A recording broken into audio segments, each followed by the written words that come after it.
There are many people who have had that film, that certain film that they watched a lot when they were growing up as a child.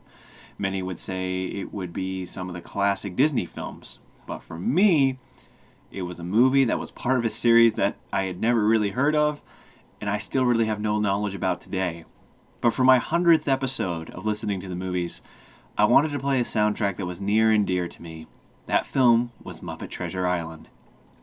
My name is Jeremy, and I host Listening to the Movies on 101.7 Civil Radio or on www.civl.ca.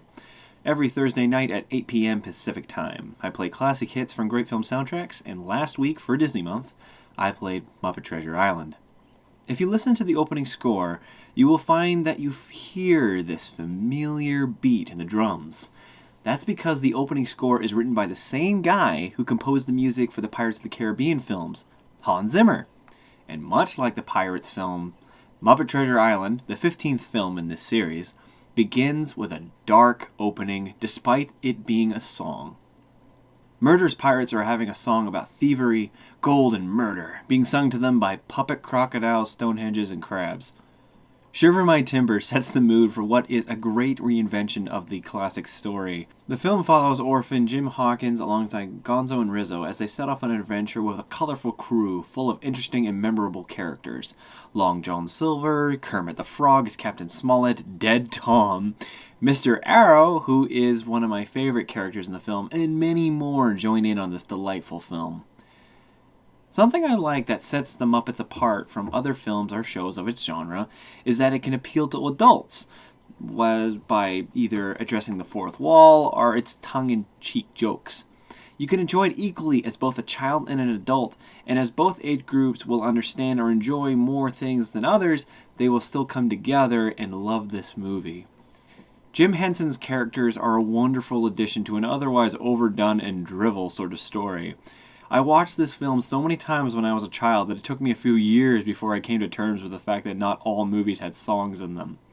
I feel this is why I've always had a different outlook on Disney films. Not that I never enjoyed the animation, but I believe the idea of puppets and humans appealed to me more, as I found it more believable, oddly enough, and I was drawn to it far more. I dressed up as a pirate for Halloween 5 years in a row because of this movie. The songs are excellent, and you will love singing along to them. Shiver My Timbers, or Shiver Me Timbers, whichever you say it is one of the best bad guy songs ever done in children's films. The song Something Better is how I feel when I am stuck at work. Sailing for Adventure is a great sing-along song. It just has that great sort of feeling to it. Cabin Fever makes you just want to get up and dance. But my personal favorite film is Long John Silver's song, When You Are a Professional Pirate. The rhyming scheme must have been insane, but songwriters Barry Mann and Cynthia Weil, who are Grammy winners, pulled off true movie magic with a truly amazing song. If you ever wanted to hear a song that is great, but also imagine how difficult it would have been to make, listen to this song. 10 rhyming schemes, at least 10 syllables. Each chorus, though that's hard.